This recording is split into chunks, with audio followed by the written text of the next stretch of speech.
Inside Disc Golf. Hello and welcome to Inside Disc Golf Podcast episode 26.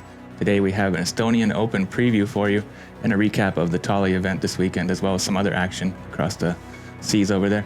Andrew Gum here. And Viktor Togestad here. Yeah, interesting weekend behind us because for once we got to be on a course where all these players that we usually sit here and watch were playing, and that was fun. Should we maybe start there? Absolutely. Yeah, it was the first event of the Prodigy Disc Pro Tour. The first stop in Helsinki at Tali Disc Golf Course here in Helsinki, where we're living. So it was easy for us to go and check out some of the action.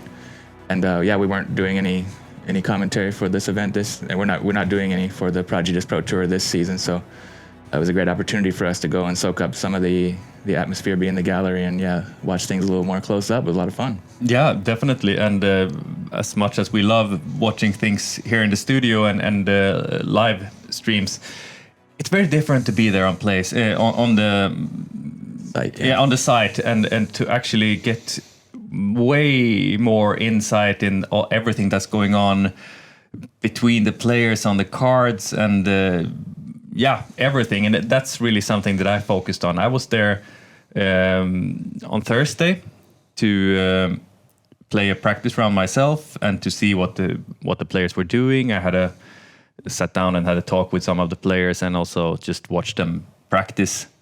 Very interesting to see how they all some of them are completely in their bubble.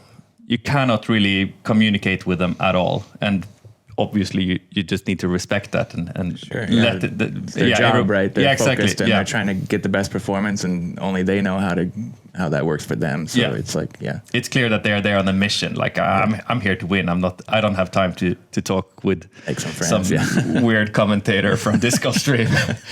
And while some other players are more chatty and relaxed and open, and that's also another approach. It's all about what kind of personality you have, and but interesting to see. And I got to see some great shots there. I also got to throw around myself, and that course is hard. Tali, if you have ever been to Tali in Helsinki, it's a legendary course in Finland. Yeah, it's like the original championship level course for Finland, and it has evolved over time. It's gotten more and more difficult, but it's kind of notorious for being one of the hardest courses. Punishing. Not just in Finland, but probably in the world. I think it's the OB, and they've even tightened up the OB. And they've extended some holes, and it's just continuing to get harder and harder to challenge those best players, and they still score well. Somehow they do, but we can also see that some really, really quality players struggled a lot because it's that kind of course where things are starting to get wrong. It just keeps on punching you in the face. And if you're just off by a little bit, that costs you a lot of strokes. It really does. And as you mentioned, the course is longer than it is usually. It's tighter OBs all around the basket. You can't be too aggressive, but you also cannot play too safe. So it's if you can handle Tali, especially on this layout, then you can handle basically any course, I would say. Yeah, especially with the kind of wind that we had on like the final day. It was pretty breezy. So that makes it even harder to control your disc. And what can you do? Yeah, that's true. And you were there on the first day, right? Yeah, I went Friday morning, check out a little bit of the action, and then big storm rolled in. And so the earlier tee times were all the hot rounds where everybody was playing in the calm conditions, and I got to see some of that. And then just before I left, the big storm rolled in, and it was really windy, raining hard, even some little hail. So I guess everybody who had tee times from around lunch and later was dealing with some serious conditions. I live fairly close to the course myself. I wasn't there at that time, but I had my balcony door open, and I thought that I would get water damage in my whole apartment when the sky just opened up, and I was happy that I wasn't on the course at that moment. Yeah, there was a delay. It was like a proper thunderstorm with lots of lightning, and the sky just kind of opened up and just dumped buckets down for about an hour or so, and the wind was swirling. So anybody who was playing in those conditions, they really struggled day one, and I think that kind of set some of the players kind of so far behind that they were never able really to catch back up to the. No, so slightly unfair conditions for those who started a little bit later. Yeah, that's kind of part of the game. Sometimes, you know, when you have the tee time spread out, and it's a little bit of luck with the weather if it changes. But over time, of course, that's gonna even out. Should in most cases, at least. Did you notice that any of the players looked maybe hot, and then because of the weather needed to like restart and maybe not getting back there? I guess the card that I was following, mostly they got all the way through their round, like they had just finished before it started. So I didn't actually watch too much of people who like, you know, got hit halfway in their round. I wasn't really actually following those cards, but I can imagine it would be difficult to cope with if you start your round and it was like sunny and nice in the morning, not even really, that's right, not even windy. It was like a beautiful, yeah, perfect weather, and then all of a sudden you could see some dark clouds slowly coming, and then it just it became pretty obvious that we were going to get hit. Yeah. But then you were not there on Saturday at all. No, I didn't have time to make it on Saturday. I had too many family things going on. But you played a big event on Saturday, right? You had I wouldn't say big event. It was one of many events that going on here in the capital area. So, but I'm still happy with what I did there. Performed really well. You got second place, right? Yeah, second place in MA3, my second ever podium finish. That's nice. So I'm happy with that. Looking to chase down that first win pretty soon. Yeah, and it was a big mental win that time because I didn't have the best feeling, but still able to struggle through and came out with some honor at the end. Nice. Yeah, congratulations. And hopefully next time it's one. You got a third and a second, so you're working your way closer and closer. Next time you're going to be on the top. Yeah. I guess you shouldn't brag too much about MA3, but it's still. You got to start somewhere. Small steps towards stardom. It's good. But so I didn't make it on Saturday. There was a couple of really hot rounds. Ville Ahakas and Mauri Villmann, I think, each shot 10 down, which is pretty amazing on that course. 10 down is amazing on basically any course, and especially on Dali. 1077 rated. Yeah. So that's pretty and it impressive. Shows more and more what kind of level you need to bring, what kind of game you need to bring to compete for the wins in Europe, even on the national tour like the Prodigy Disc Pro Tour. It's not enough with a 1030 average to take down a win. It was a few years ago, but now you need to be world class. Well, Mauri averaged almost 1060. Yeah. That's what it takes, I guess. That's what it takes to win. To do it handily, especially, I mean. But Mauri, you already spoiled the winner, and I think that all of you listeners, of course, already know that Mauri Villmann took his second win of the year, and he's on fire. He's had such a great start to the year. Looked just too good to be true. It's almost aced the whole 18 round 3 with a skip there.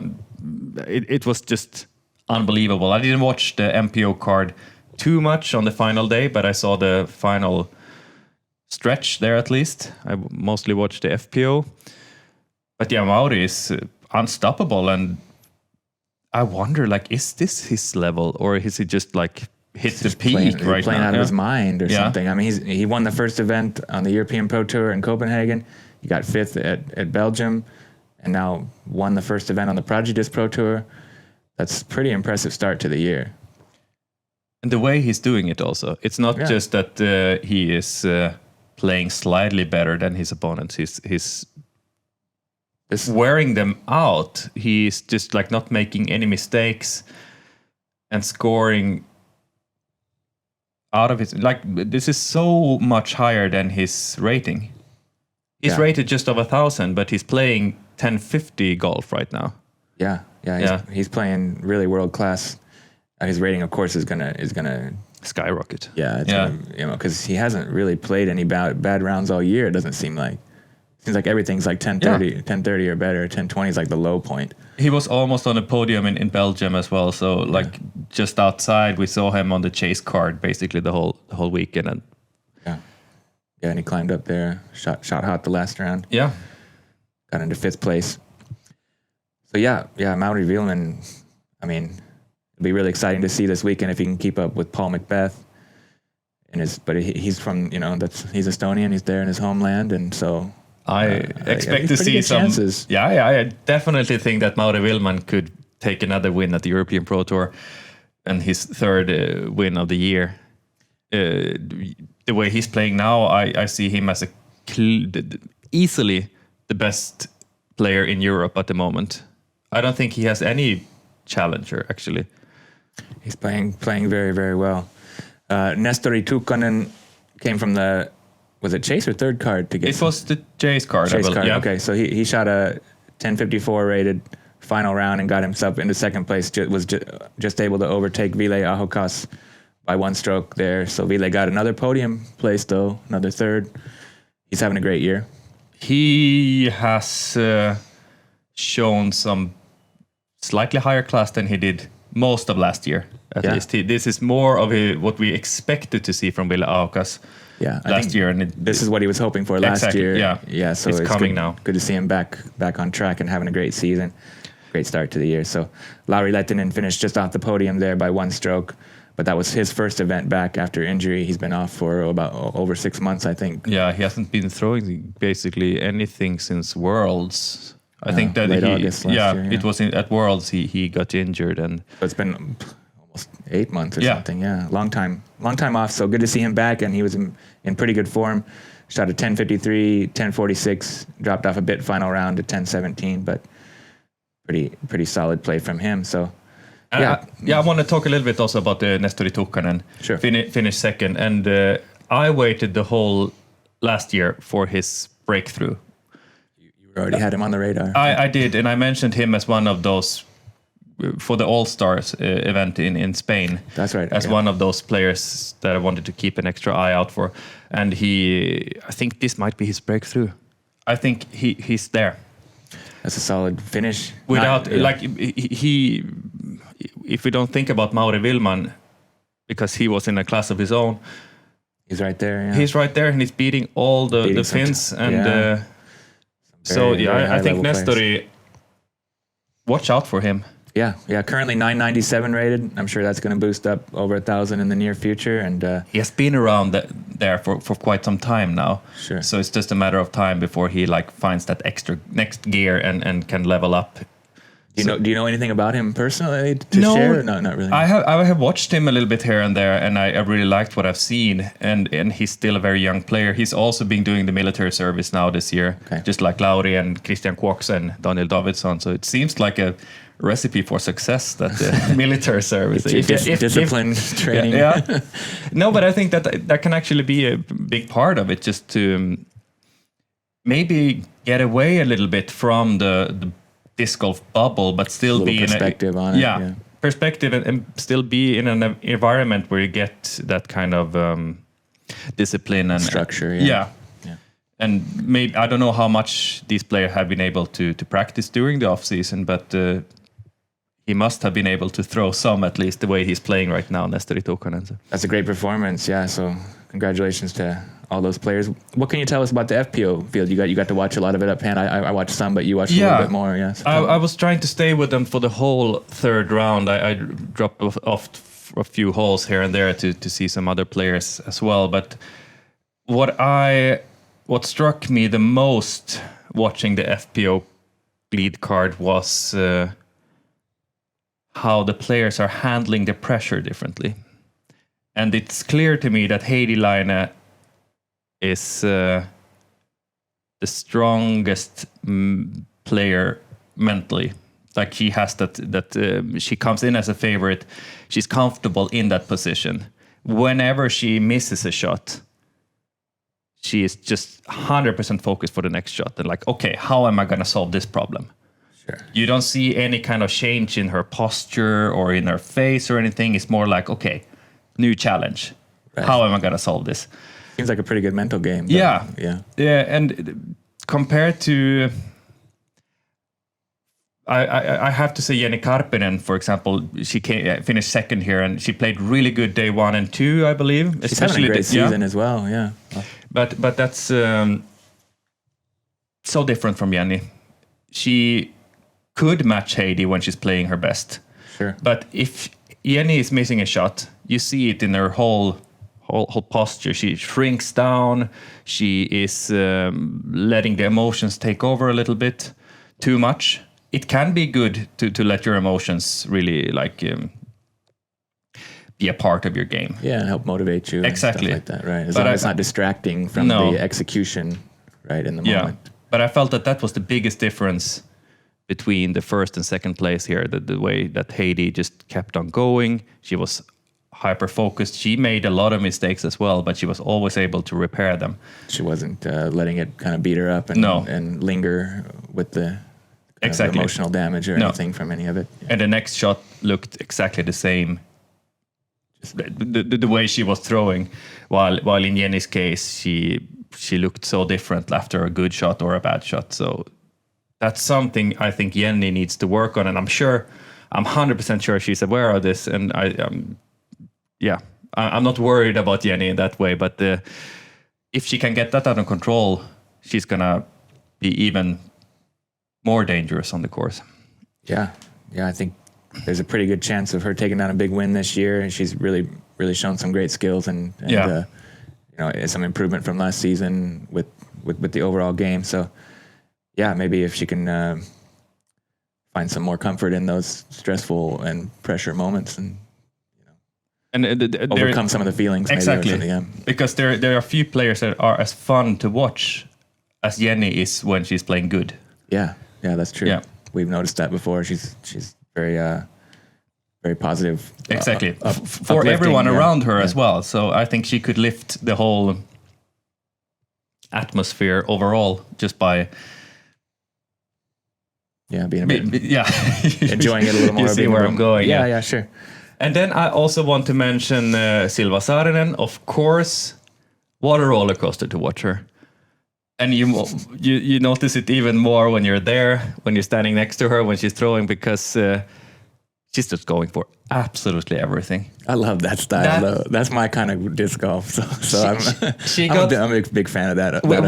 You and me, we are very different in the way we are approaching the game also. So I can totally see that. For you, it gives you anxiety to watch Silva. I get so nervous. And I think she also lost the second place because of that, because she was tied with Jenny Karppinen for the final hole. Jenny shot OB. Silva would have just needed to lay up and play for a safe par, but she went for it to try to get the birdie for some reason, and she went OB as well and finished third. So, you think she cares? No, I think she's going for the win, and if she doesn't have the chance to take down the win, she's just going for it, just for the highlights. Yeah, that's and the machine for you. She hit some crazy putts, like a birdie on 14. I can't believe that. It was easily amazing. like 35-meter putt or something like that. It looked even longer live than it did on the post coverage that I watched yesterday. It's just unbelievable. And for her, it's just like, it's not by mistake that she's making those putts. It's like, she's smiling a little bit and running up to the disc and like, okay, next shot. Yeah. What's going to happen here? She's just racking up the highlights. Yeah, but it's so clear that when she has everything, when she hits everything, then that's the new world champion. She's still way on the upswing. Like she hasn't peaked yet, like with her ability and her potential. No. So give her a few more years. She has already some really sneaky distance. She throws so far and so controlled, even in the winds. Yeah, and she did really well over in the States when she went for her first trip. That's right. So I mean, I think she's not too intimidated by the the other scene or the travel or anything. I think she's ready for some serious success. Anywhere she goes. So great job from everybody. But Heidi had 4-stroke lead over Jenny going into that final round and ended up winning by 5 strokes. So it was tight for a while though. Jenny almost clawed it back. It was like, I was kind of surprised when I checked the scores and it was somewhere, I think they were around hole 12 or 13, and I was like, whoa, that's actually a real chance for Jenny. I mean, she was within 2 strokes, I think, or something like that. But she got nervous. She felt it. Yeah, but at least that's what it looked like to me. She felt that she was close, and she felt like she got closer, and then she got an unfortunate miss, and after that, Heidi just kept on going like a train. So she kind of lost the momentum. Yeah, I felt like that, and maybe got in her head a little bit too much. Yeah. Also want to mention Kaidi Alsalo, who was on that lead card. Just doesn't look like the same Kaidi as we saw in Copenhagen. She's still playing good. She's just 1 stroke off the podium. Yeah. Yeah. I was talking to her right afterwards, and she said that she can't really find her game at the moment, and she's struggling. She doesn't really know what it is that isn't working. It's a little bit everything, but especially the putting, I believe, that she was talking about. And she is gonna have to find something. I think she just needs to like take a short mental break for a day and maybe not throw at all, or a little reset. Yeah, exactly. And yeah, because I mean, she was amazing in Copenhagen. Like we were like, okay, watch out. We have a dominant force because of the way she did it. She did it in style. Like, and she crushed everybody. Basically. And you could see in her eyes that she was not happy to be outside of that podium. She stood a bit behind and just watched it. Not in any way that she didn't. It wasn't rude or anything like that. Sportsmanship. No, 100% sportsmanship. But she wanted to be there. That's a good sign. Yeah, that's a good sign. I like that. I think you can learn a lot from your failures, and So I wouldn't say that I'm concerned for Kaidi, but I hope that she can find back to her game for Estonian Open. I think that would be a perfect chance also to find it playing on in your homeland there. Home, yeah. So much fun to watch these players that we usually sit here in the studio watching, and that was a lot of fun. We definitely recommend that if you ever get a chance. If there's a big event moving through your town or somewhere nearby, go check it out. I think you'll be pretty impressed, and it's nice to soak up some more of those feelings that you're getting from the players up close and personal. That's right, and also big thanks to all of you viewers who came up to us and said hi, and it's really nice to hear that you're following us and that that you like what we're doing, and we really appreciate all the feedback and nice words that we're getting. That was really nice. Yeah, we got some really, really positive and constructive feedback, and it's a good feeling to have the work recognized. We're doing our best here to help cover all this great disc golf in Europe, and it's nice that people are noticing, and we really appreciate all your viewership.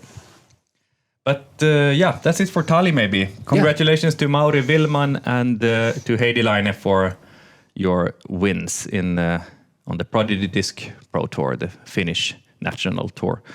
What more has happened this weekend? Yeah, there was a silver event on the west coast of the U.S. up in Washington State, I believe. Shelton, Washington, the Cascade Challenge, presented by Grip EQ. And it seemed like a pretty beautiful venue. I know that there's a lot of great scenery up in that area, and it looked like a nice place to play. I wasn't able to follow it too closely. I was more focused on the Tali event this weekend, but we did have some great performances from Europeans. Yeah, we did, especially from Joona Heinonen. Yep. Coming back after a few weeks of struggling, I would say. I think that he hasn't really been that pleased with his game last weeks. He started off the season extremely good and showed to himself and to everyone else that he belongs up in the top. Yep. And now he found his way back up there. Yeah. Average rating 1040 something, tied for 5th place with Eagle McMahon and Anthony Barella. Those are quite pretty good big names. Pretty good people to be in the class with. Yeah. So really great performance from Joona Heinonen, top 5 there. And then who did we have as the second European? Väinö dropped off a little bit final round. He had just a 10-10 rated final round and dropped, but it was quite tight there. There's only 2 strokes difference between top 10 and where he ended up, which is almost outside the top 20. So there was a big log jam of players, with just a stroke or 2 between them, everywhere between 8th and 20th place. That's what we're seeing all the time now, not just in US, but here in Europe as well, that you cannot afford even half a round that is a little bit slower, that you need to keep your pace steadily through the event. Especially if you're looking for the win. So Väinö was tied for 18th with Nico Lacastro, ahead of Gannon Burr. Niklas Anttila, 24th place, not his best event. Shot a really good last round though, 8 down and first round too. He had a rough moving day. One of the rare rounds you'll see where he was rated less than 1,000. But 24th, not too bad. 27th place, Øyvind Jarens from Norway. So looks like he's starting to pick up some pace. He just started the season. So exactly, and coming from the fishing boats, as we mentioned in one of the previous episodes, he's looking comfortable, or at least it seems like that based on the results that he's getting. Good start. Yeah, good start. And then Tuomas Hyttiainen, 32nd place. Kind of a typical event for him. Not really up fighting for the top places, but instead like comfortable there in the middle. Two 10-30 rated rounds and just dropped off final day. So I think he was in contention to have a maybe even top 10 if he would have shot hot the final day. But Jakub Semerad tied for 40th. And there might have been a few more, but we won't go through it all. FPO side, we did have a top 10 from Luke Lorentzen from Norway. So great shooting from her. She shot a 947, 929, and 952, and ended up there in 10th place. Rachel Turton played really well as well. She was in 13th place, and it seemed like she's having a great time over there. And was this her second competition in the US this year? Yeah. She played the Beaver State Fling. That's right. Last weekend. And I think she was close to the top 10. Around there, but but she played really well there as well anyway, and she got some coverage on the Disc Golf Network, so some great exposure to the American market, and she's really fun to watch as we all know. And she's going to be playing in Portland now this weekend as well. Okay, so that'll be a Elite Series event. Before coming back to Europe, playing mostly on now actually it's going to be a mix of Euro Tour and European Pro Tour, so we have more of Rachel Turton to look forward to here on Disc Golf Stream, most likely. For sure, looking forward to that. But great job over there, and enjoy the rest of the trip. And, anybody else worth? I guess there wasn't a ton of Europeans in the field. No, I know that the Finns are home in Finland, or just maybe returning to US. I don't know exactly what they're doing, but they didn't play this at least. So shout out the winners: Ricky Wysocki, first win of the year. And Kat Merch, second win of the year. Yeah, Kat's been really hot. She's really seemed to find another level of that competitive energy.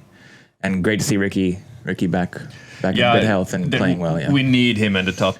He such an emotional player. That's just so fun to watch when he's on fire. It's a few players that can get as hot as he can, and he's definitely one of the best players of all time, and it's fun to watch him, especially when he's feeling it, he just does really stuff that Do you think he might be a reason why Paul hasn't been playing as good as we had hoped for this year? Doesn't have his nemesis to push him. That's what I'm thinking, that maybe Paul McBeth would have needed a battle with Ricky Wysocki, but he has been gone for most of the year, or maybe not most of the year, but not fighting with some injuries and health issues, and they've been such intense rivals for so long that maybe that's what it takes to jumpstart Paul's engine, is to have to be in the heat of the battle with Ricky. So, but I don't doubt that we'll see another one of those battles sometime this year. Of course not. They are still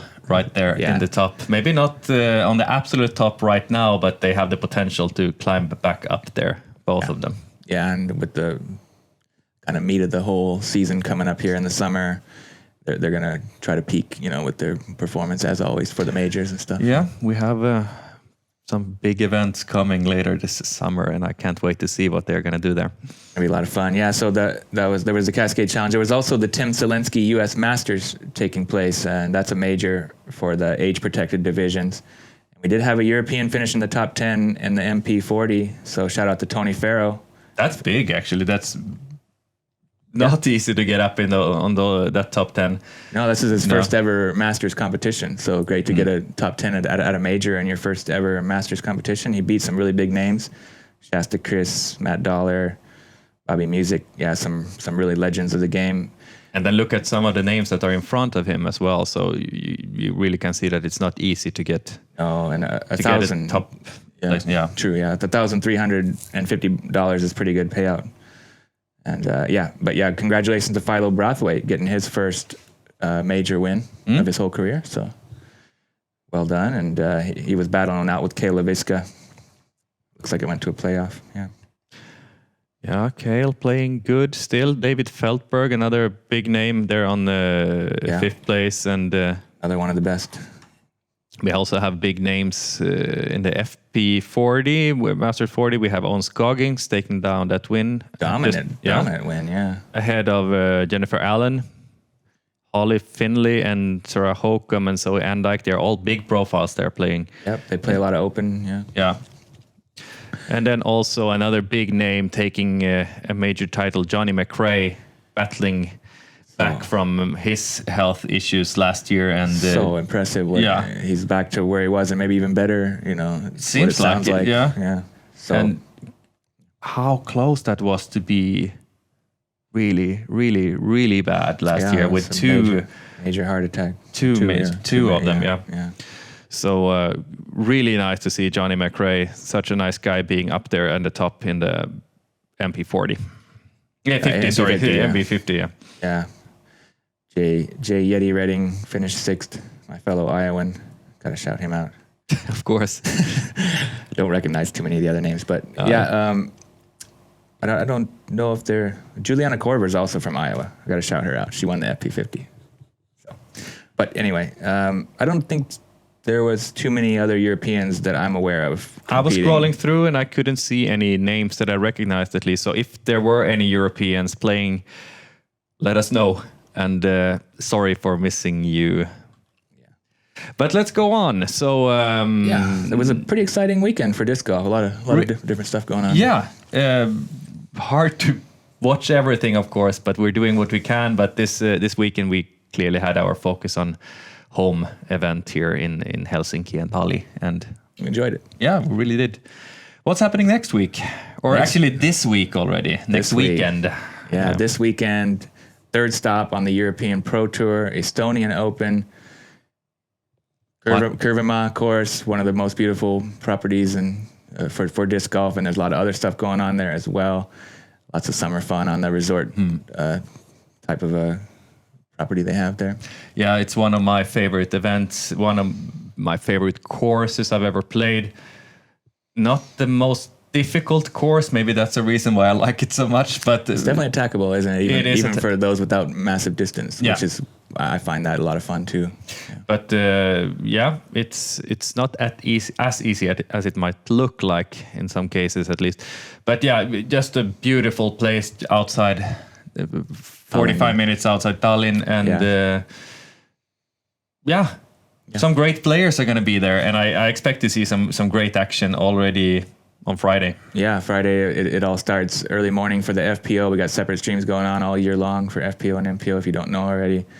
Friday, Saturday, Sunday there'll be live coverage coming at you, and on Sunday it'll be free on YouTube. So make sure you spread the word about that so people can tune in and find out what the coverage is like, and if they like it, hopefully they'll subscribe to Disc Golf Stream. And we have one player that you might have heard of, maybe. I recognize the name at least. I can't really see his face, but somehow I feel like I should know who he is. Yeah, tell us what the name is. Now, of course, we had the 6-time world champion Paul McBeth in the field. That's definitely the biggest name, together with Kristin Tattar, that we have ever had on the European Pro Tour. And Kristin is not going to play this time, but we have one reigning world champion in the field. Could be seen as maybe the greatest player of all time, depending on what you think about the Climo and the different time eras, but still. Yeah, we're not going to get too much into that debate. They're both perfectly great in their own respects, and I think, but it's pretty obvious. I think that Paul McBeth is the greatest of the modern era, you know, and And I don't think it really matters who you think is the best of all time. I don't think you need to single out one, do you? I mean, No. when people are playing in different eras, He has 6 world champion titles. He is the reigning world champion, and he's going to be in the top for a long time still. The way he has developed his game to perfection, he doesn't have any weaknesses at all. He can challenge all the players at any course. There is really not any kind of course that doesn't suit this man. He's still in his prime physically.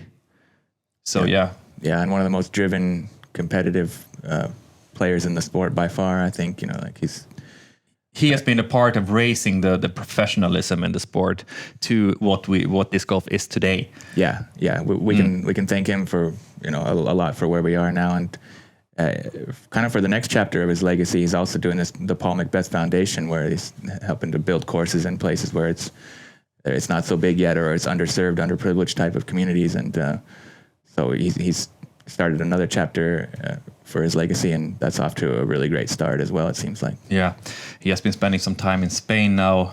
I don't know how long, but they have built a course there together with Latitude 64, I believe, the Paul McBeth Foundation, and now he's heading off to quite a long European season, mostly on the Euro Tour this year, but we get to have him on the European Pro Tour for this Estonian Open. Yeah, his first ever European Pro Tour event. We're really excited and honored to have him in the field, and it'll be really interesting to see how it all plays out. I mean, I know he's obviously the strong favorite, but I'm not 100% convinced that he's gonna take it down. I know it's considering how well the European players are performing right now, it's definitely not an easy thing to take down a win, even for the 6-time world champion. Absolutely, no. He's not just gonna walk through. He's gonna have to earn it.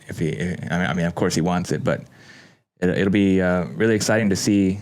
He's rated to almost 20 points higher than the second best Lauri Lehtinen, but he hasn't been playing on his highest level yet this year. Yeah, he's not having the greatest season, but I feel like he's got just a bucket load of majors, and at this point in his career, it seems like he just kind of sets those in his sights, and he makes sure that he shows up and he's fully fresh and ready and peaking for those majors. So I don't know if he's too concerned about not winning yet this year. Of course, I'm sure he wants to win everything, but I think at this point it's he's really focused on certain events that mean more than others. And this is going to be the first of our 3 points for our birdie blueprint for Estonian Open. Learn from the world champion. And especially because we know how many young players there are in this field, so many up-and-coming teenagers, so many that are kind of new to the game, even though they are a little bit older and maybe hasn't been playing on the highest level yet, but they are certainly going to do that for the following years. This is a golden opportunity for all of you to watch and really observe how to be your absolute best on a disc golf course. Just watch what McBeth is doing and try to follow that example. Yeah, perfect opportunity for some of these young people who have certainly never gotten to play with him, and maybe never even seen him play. No, in person. So it's a great chance to soak up all that experience that he has, and to learn not just from the skills, but the way he carries himself, the professionalism, everything that makes up who he is. I think people can learn a lot from just watching, and then if you get a chance to play with him, that's next level. You get a whole another level of detail to understand what it takes to reach that level. Yeah, and there are many players that could play on the same level as he does, but it's another thing to do it year after year, week after week. Yeah, it's an amazing commitment. Yeah.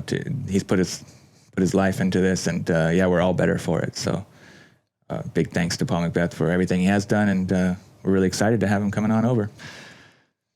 And then the second point for our birdie blueprint is going to be precision. And why have we focused on that? It's a really beautiful wooded course. They have some nice, some tight lines, but all quite fair. They got that lush green grass growing through there. But yeah, you need to be accurate to hit those lines, because it's not the longest course, but you really need to start hot and stay hot if you want to win. You gotta keep getting those birdies. You know, you got to keep it rolling. No room to slow down. That's what we saw last year also. That it's a bit of a race, isn't it? A sprint. It's very difficult because so many players are going to shoot great score here on this course, and it's attackable actually even for amateur players. But that just shows that there is no room for mistakes.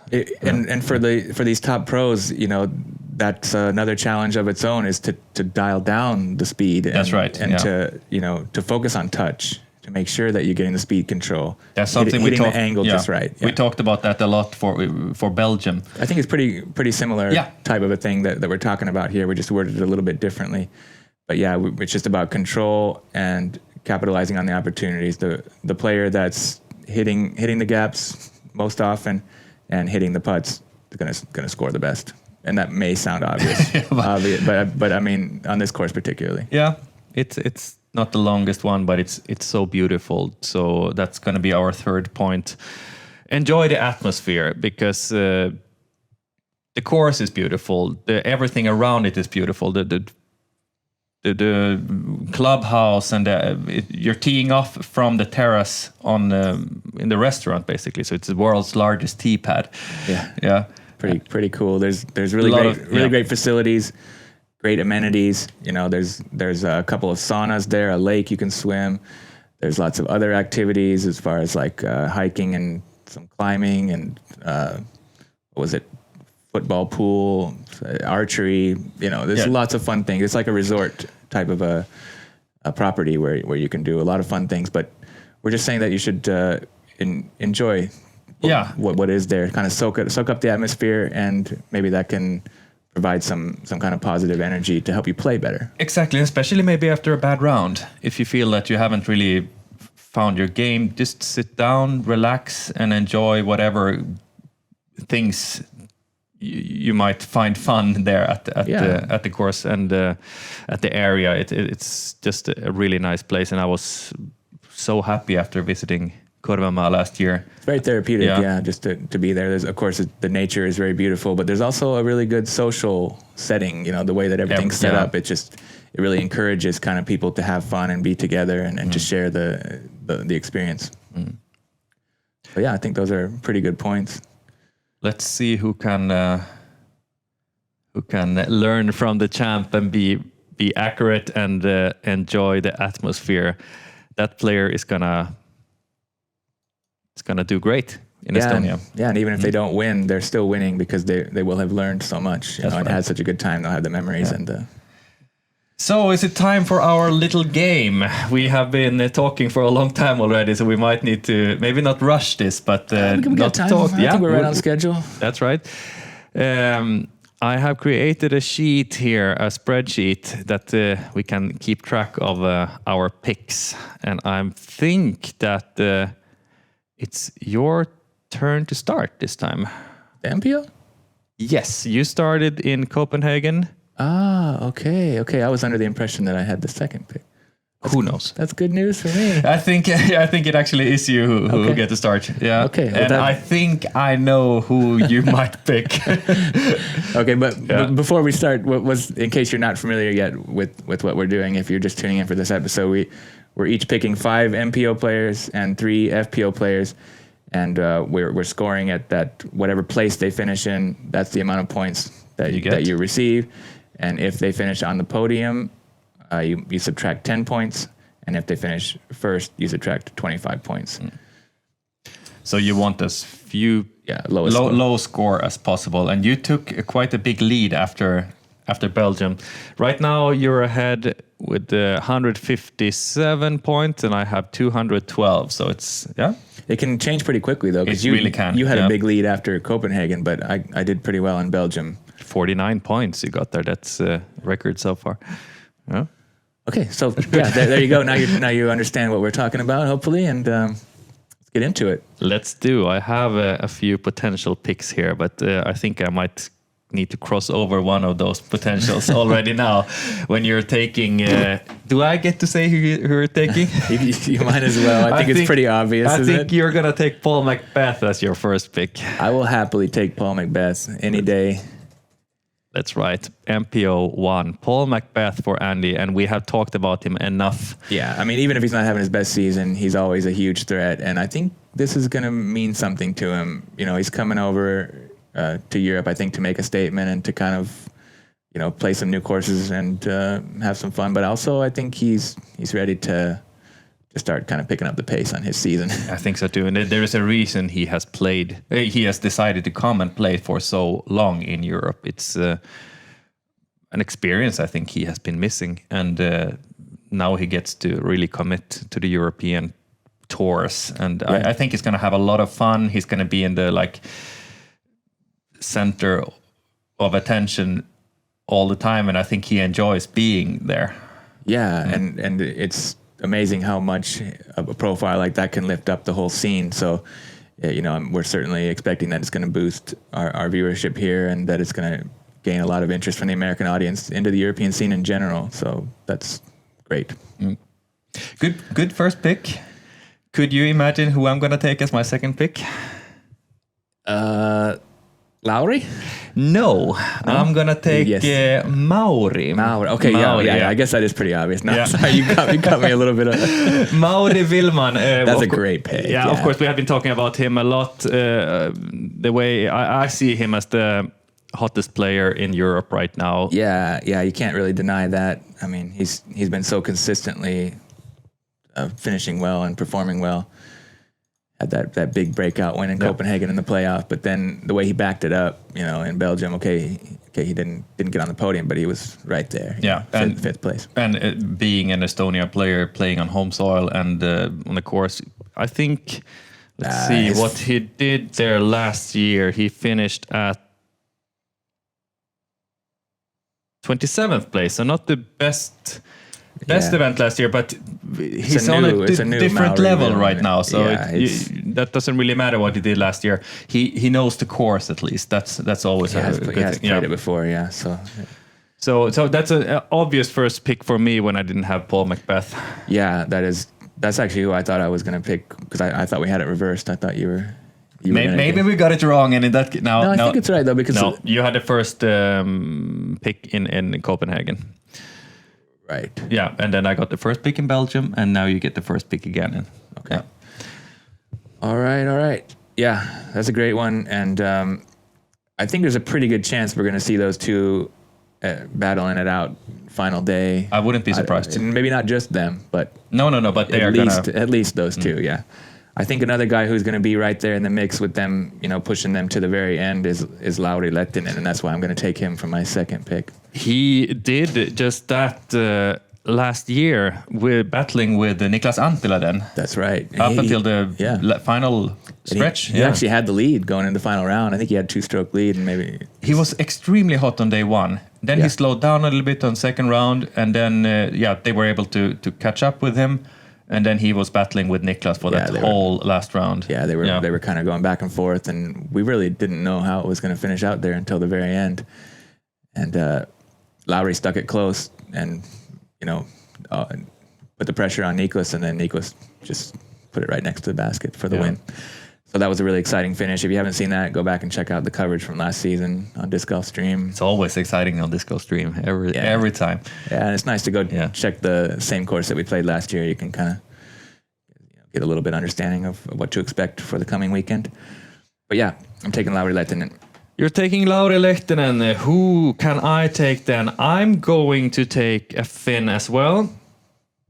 I'm going to take another very hot player at the moment, Samuel Henninen. Ooh, yeah, good one. He's having a great season. I thought he would actually play a little bit better than what he did at Tali. He finished in top 10 at least. Yeah, 10th place. 10th place. 5 down. But he showed class in Copenhagen. He almost got that win, yeah. Yeah, and he's just very solid player who has all the tools that he needs to finish strong in Estonia, and he seems to be in a good place right now overall. So I think that Samuel Henninen will be dangerous at every event this summer, but I'm taking him as my second pick. Always when you're taking Samuel Henninen, you know that you're going to get a good score because he's never like failing completely. It feels like he's always right there behind if he's not like at the top. Yeah, he's got a lot of potential, and he rarely like kind of fully collapses, right? He'll have a couple bad holes, but then he always seems to bounce back, and he always seems to finish his round. He's really like, he never seems to give up on a round. You know, he's kind of battling till the very end, till the last shot. That's kind of what we saw in Tully. You know, he had some moments of struggles, but then he would finish strong or catch enough fire to stay up in that top 10. Yeah. So good result. Okay, yeah, that's a good pick. So this is our third pick, right? Yes, number 3. I haven't picked an Estonian yet. I feel like I must pick at least one Estonian here. I can't do silver because I picked him twice in a row. Well, we don't have any rules. There's no rules, but I don't want to pick the same guys every time just as a matter of principle because it's not as interesting. Has been good picks though. Like sure. Both times you have taken him. That's true. Okay, so I'm gonna go ahead and I'm torn between two players here to pick. I think I've been really excited about what Rasmus Salkoriipi's been doing. He's been so fun to watch. He's been really shredding it up. But I already wrote down his name. I'm kind of trying to decide between him and Mikael Häme because Mikael's like almost like a guaranteed to be top 10. And he played most likely will be on the podium. Yeah, and he played good there last year as well. Also. Yeah. So the course suits him. But there's just something special about Rasmus Salkoriipi, isn't there? Like he has that star quality that not too many players of the young players have in the same way as he. I can totally see him being like this kind of almost like rock star. Yeah, he is like a rock star, isn't he? He's got that disc golf player. He's got some really cool style and some amazing skills. He got an ace in Tully on the final day. Hole 9. Yeah. I didn't see it, unfortunately, but was there video? No, I don't think. I haven't seen it, at least. Yeah, it's a bummer. But yeah, so he's just doing great things. But I think I'm going to go ahead and take... You're always taking your time with this, and I like it. It's a little dramatic. Important. It's important to not okay take the wrong player. And you're in the lead. I'm going to take Mikael Häme. You're going with Mikael Häme. I want to pick Rasmus, and I will if he's still around. Maybe we'll see. We'll see. But if not, next time. And Mikael Häme, I didn't write it down here, but he was in the contention for. I think he finished at the top 3. Yeah, he shot a hot round. It might have been a course record. On the final day. I don't know for sure. From Chase card, right? Like 3rd or 4th card. Was it that even? He launched up the charts because he was already gone by the time they did the awards ceremony. He didn't realize he was going to... He was back in Finland. He didn't think it was possible that he would be able to get 3rd because, he was so far behind. But he shot a really hot round and he got on the podium. So, I mean... Typical Mikael Häme. Quite Mikael Häme style. Yeah. And he struggled a lot now in Tully. Oh, okay. He didn't play well, but... That doesn't really matter if you're struggling in Tully. Is it too late? No, I think you need to. I have written it down. Okay. No, but I don't think if you're playing bad in Tully, it might actually be a good thing to get to Estonia at an easier course and just feel that you can and relax a little bit and have fun playing again. It's not as punishing as Tully. I hope I don't regret that. But I don't think you're gonna have to. Okay.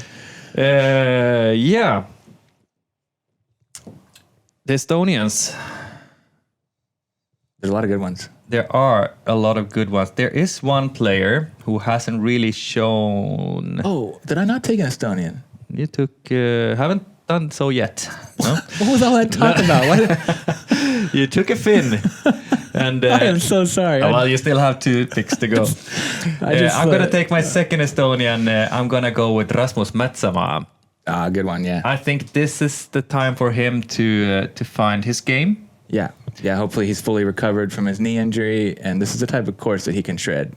He finished 7th here last year. Yeah, good. So it suits him. I don't think we got to see him. Maybe on day 1. I don't remember actually, but still. He's in Estonia playing on his home country and on a course that suits him. Could definitely be a good time for him to find his level of game again. So Rasmus Metsämaa, super positive guy and really fun to watch. Yeah. And he will definitely be able to soak up the atmosphere and have fun there at Korvemaa. For sure. That I'm not worried about at all. And that's why I'm taking him. Good pick. Good pick. Yeah, I'm going to have to take an Estonian, this time for real. I'm not messing with y'all. No teasing this time. This will actually be the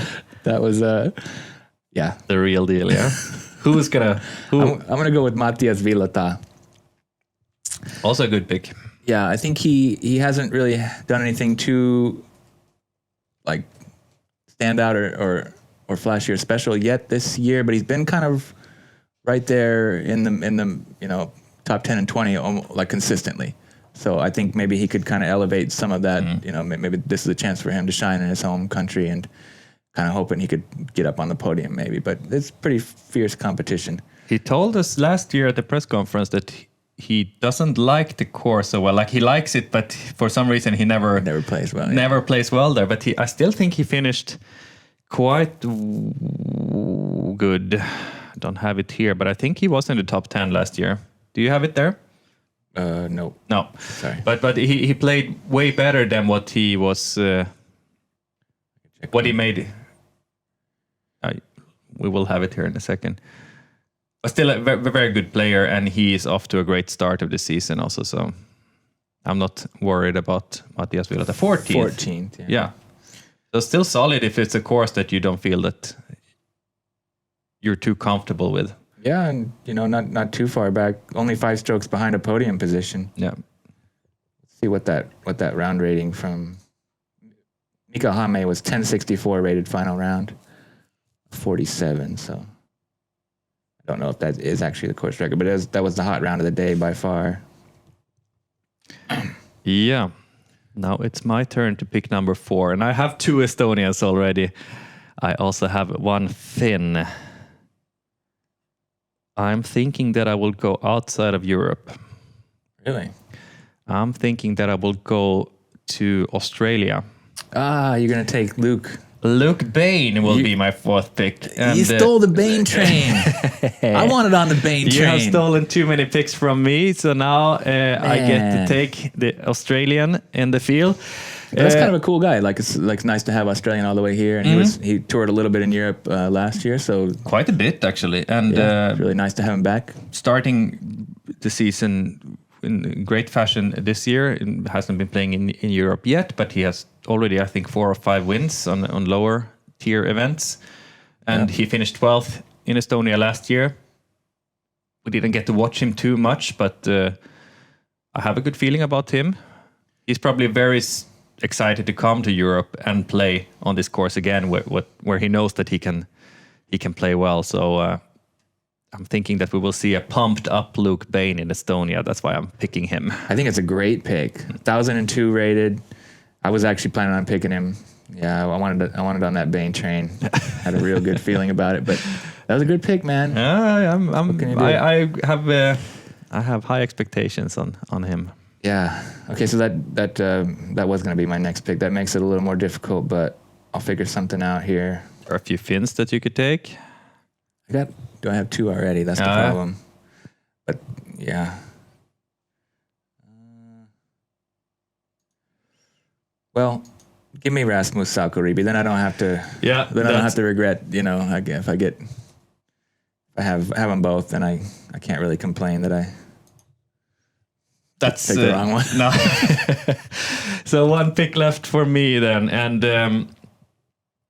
again I'm gonna go with a player who played well last year. I'm gonna go with Jesse Nieminen. Yeah. And he also hasn't really found his level yet this year, but he has been around for so long. He knows what he needs to do. He was in the battle for the win up until round 3, where he dropped off a little bit. I think it was in the middle stretch there of the course. He struggled quite a bit, but clearly the course suits him. He has all the tools to win in Estonia. So I'm just waiting for his season to really get going. That's why I'm picking Jesse Nieminen. Yeah, 1022 rated, 3rd highest rated player in the field. That's a great pick right there. Also, one of my favorite players to listen to, and he seems to be such a wise and smart guy. He has good reflections on the game, and he sees it slightly different, I think, than many other players in the top. His whole approach to disc golf and social media and everything is a little bit different to many others, and I like that. I can relate a lot to Yasin Yeminen. He seems like a really solid guy. Yeah, he's got incredible talent, but also very articulate. I was really impressed with his vocabulary and calm presence in the press conference last year. That was the first time I'd heard him speak English, and it was quite flawless. Really. I think we both had the feeling that he was a little bit shy, and we were completely wrong there. The way he was, he's really thoughtful and very analytical. Analytical, yeah, that's the word I'm looking for. Very calm and well spoken, and just a great demeanor. He has, of course, high expectations on himself, and he should be the favorite one of the favorites in all of the European Pro Tour events, and he took down the Prodigy Disc Pro Tour last year. He showed great class at all those events. Didn't really finish that strong in any of the European Pro Tour events, but feels like there's no reason why he shouldn't be able to get the win here. Oh yeah, no, that's a great pick. So those are my 5 MPO picks, and then I think I'm gonna get to start in the FPO. That's true. And who am I gonna pick here? That's difficult because we don't have an Heidi Laine here. Heidi's not playing, so it's gonna be maybe a little bit tighter. I think so. There's no clear favorite anyway. It was tight last year as well, even though Heidi was in the field. She was that like a scary player coming from behind and doing what she does the best, attacking on the final day, and just too good to handle. Yeah, so there are a bunch of great players in the field, but no strong, clear favorite. So that's going to be really interesting to watch. If you look at the ratings, Katie Tette is rated highest. And she played really well here last year. She did, but we haven't seen it yet this year. That's true. And she wasn't able to close the deal. So I'm a little bit, but also like the way she handled the course with her laser straight shots, it seems like this course suits her so well. Kind of right in her wheelhouse, the skill level. So I'm gonna take Katie Tette. That's my first pick. Good pick. It's always good to take the highest rated player, right? Oh yeah. Yeah. But I'm slightly concerned about her. It feels like she has maybe dropped a little bit compared to last year, rather than to take the next step, which I expected her to do. Yeah, she didn't really have any good events in the States when she was there earlier in the year. It seemed like she was performing under her level. Exactly. So time for her to shine now, maybe. Maybe there in the homeland. So that's my first. And good pick. I'm quite torn here between Silva Saarinen and Anneli Togias-Manista, because I think they're both like showing some really, really great potential this year, and they're I think there is one safer pick out of those two, and one like a little more could risky. Be a little bit whatever, but yeah. No, I think we're in Estonia, and Anneli has been really understanding about my gaffe. I'm gonna pick Anneli Togias-Manista because she's a great player and she seems like a great person, and I think she's gonna do it again. She's got 2 for 2 on the podium, right? She's second place both events. She has looked so good overall. Like she handles the pressure to play in front of cameras. Yeah, she seems to like thrive under those. Comfortable on the lead cards, and she. I don't see any reason why you should doubt her level right now. No. She's got personality and flair and skills, and she puts it all together. She's just a really entertaining player to watch, and I'm really excited to have a new star on Disc Golf Stream this year. I think she kind of like really surprised me how well she's performed, and I'm gonna pick her first pick. Yeah, smart. And will we see 3 Estonians from you now? It's possible. There's a lot of we didn't get any. Yeah, you took Matthias Vilota too, but you waited quite a long time before you took. Yeah, and I totally like faked everybody out with my introduction. It's like I have to take an Estonian. That's why I'm taking a Finn. silly stuff, but I'm gonna take a Finn though. I'm gonna take.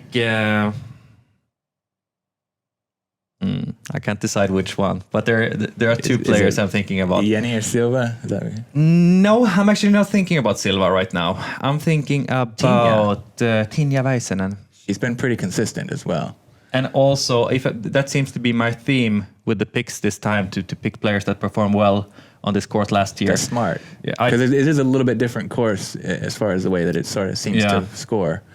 I also talked with her on Sunday here at Tali, and she seems to be excited to go to Estonia again. And she played really well last year. Yeah, she was right there in the mix. Yeah, finished 3rd or 4th last year, and but she could just as well have finished on that 3rd place. But I'm taking Tinja Väisänen, mostly based on what she did last year, and also based on what we have seen from her here and there this year. She hasn't really put 3 rounds together yet. Yeah. Maybe. But I think this course should suit her pretty well. And did last year, why wouldn't it this year? I think that's a good pick. She's 916 rated from Rauma. They're on the west coast of Finland. Also one of the new Prodigy players for this year, and they all seem to really thrive with that new bag and new sponsor on their back.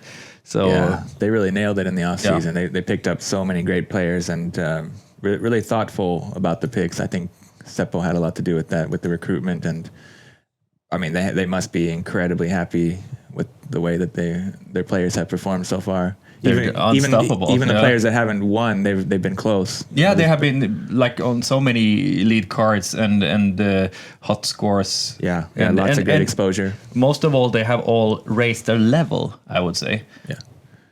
Maybe not so much Christian Kuoksa, but there is a good reason for that. It has been a little bit up and down, but that's what we saw from him last year as well. Yeah. So I'm not worried about him, but and it's still so early in the season for him. But look at Mauri, look at Kaidi Alsalo, look at Jenny Karppinen, look at Teemu Talikainen. Like they all just they found a new level this year, and that's also one of the reasons I'm taking Tinja Väisänen, and I'm waiting for her first podium this year. And very impressive.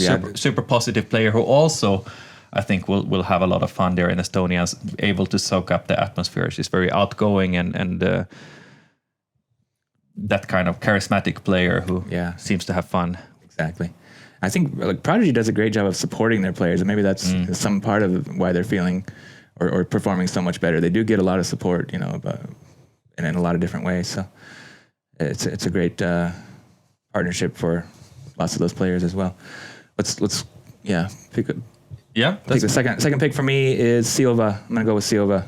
Highlight machine. Haven't picked her yet this year, and I don't know that this course particularly suits her game well or not. But I just, I don't think she cares where she's playing. She just throws it in the basket. Yeah,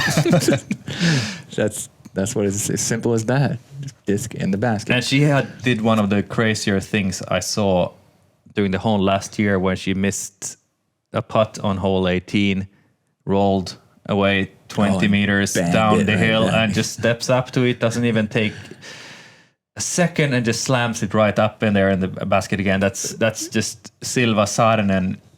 Yeah, doing her thing. In like, if you wonder what kind of player she is, watch that clip and then you know. Yeah. So good pick, and she's always dangerous. Yeah. She could win. Yeah, she already has one European Pro Tour win from Turku in a slightly smaller field. Yeah, but this would be a bigger has win. The level to take down this as well. And then my final pick. Now I'm thinking about 2 Estonians. Swedes? No Swedes this time. I do think that they're going to play well, both Elina Rydberg and Josefin Johansson. But we are in Estonia. Yeah. Yeah. If we would have been somewhere else, I would probably have looked a little bit more at them. But Sure. this time, I'm gonna have to go with another Estonian, and I'm gonna go with Kaidi. I was very close to pick another player. Also, I'm gonna mention her soon after this, depending on who you pick as your third. But Kaidi Alsalu, just as I mentioned earlier, I think she will be able to find what she has been missing out on these last events. She is dangerous when she's playing her best game. Yeah. And the thing I saw in her eyes there, standing outside, away from the podium, watching the players she wanted be there so badly, and she will crack that. She will crack that mystery or whatever it is. What do you say that she's missing right now? So Kaidi Alsalu, my third pick. Good one. One pick to go. Okay. So I'm going to go with another Estonian as well. Will you take the one that I was thinking about? Maybe. I should take Kairi Teku. That's the one I was thinking about. She's got a ton of potential and she played really well. But I'm actually going to take Maria Villmann because this is my way of making it right here. If you don't know, I confused those two players last week or 2 weeks ago and feel pretty bad about it. So I just want them to know that I know that they're two different people and they are going to both perform very well in their home country here at the Estonian Open, I hope. What do you... I don't know too much about Maria Villmann actually. What can you tell us about her?